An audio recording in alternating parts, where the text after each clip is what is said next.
আমরা দাবিতে আবো তখন আমরা পক্ষ থাকি যে আমরা রাস্তাটা একটু ভালো হইতো যাতায়াত। আজকে আমরা আওয়ার সময় তো আপনি দেখছেন ঘুরি আইতেছে, ওদিকে আমরা সোজা আইতাম যদি যে আমরা নামাজটাও করতে পারতাম, কিন্তু আপনার রাস্তার কারণে আমরা এদিকে আইতে পারছি না। অনেক সভারই আইসেন গেছেন আশ্বাস দিছেন, কিন্তু আমরা কিছুই পাইছি না।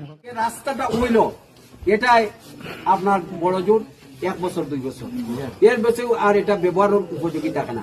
কিন্তু ইঞ্জিনিয়ারের ফর্মুলা মতো সততার সাথে যদি সরকারের স্যাংশন কিন্তু 1000 কোটি টাকা এই 1 কিলোমিটার রাস্তা কাজও লাগানি হয়, তাহলে মিনিমাম 8 থেকে 10 বছর যাইব। কিন্তু এখন 8 থেকে 10 বছরে কয়বার কাজ বানানি লাগে? কমপক্ষে 5 বার, কমপক্ষে 5 বার বানানি লাগে। 5 বার করাইতে কত লাগে? সরকারের 5000 কোটি টাকা।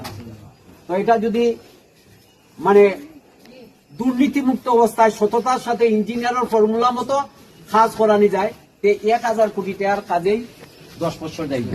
সরকারের 1000 কোটি টাকা বাঁচলো, 4000 কোটি টাকা বাঁচলো। এই 4000 কোটি টাকায় নতুন নতুন আরো রাস্তাঘাট, ব্রিজ, কালভার্ট, ইন্ডাস্ট্রি করা যাইব। এই ইন্ডাস্ট্রি করলে আমরা দেশের অসংখ্য